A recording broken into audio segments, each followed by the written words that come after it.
Hello again everybody. You may remember that in one of my last video messages too, I recommended searching for local group rides or some local events to participate in order to push you and to motivate you, but also to make your training more fun and more enjoyable. But there is another crucial aspect to group riding, and that is your own safety. So at Velo Birmingham, you'll be around 15,000 other participants. So it's really important that you're comfortable riding your bike around lots of other people. And like lots of things in life, that is something that will only come with practice.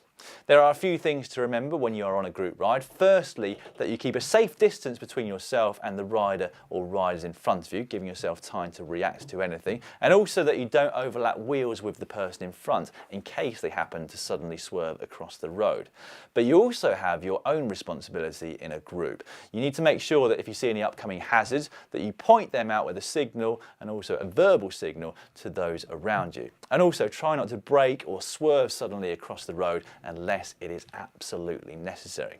Once you are used to group riding, it's a very enjoyable experience and you will be able to go faster for exactly the same energy output. However, like I said, it will only come with practice. So between now and the big day coming up in September, try to make sure that you get out on at least 3 group rides per month.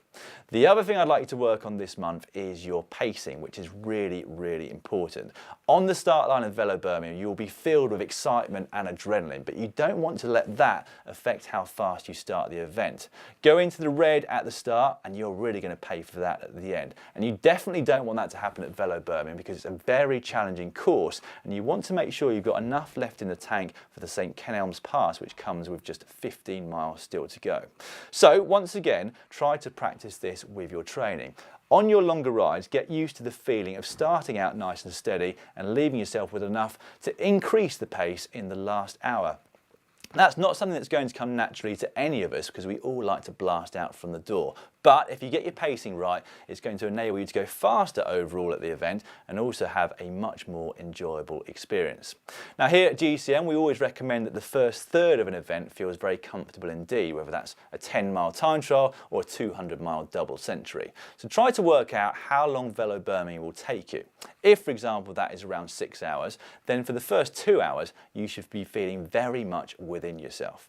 So 2 things to work on this month, your pacing and also your group riding. And if you want a few more tips from GCN about the etiquette of group riding and staying safe, there's a video coming up for you on the screen right now.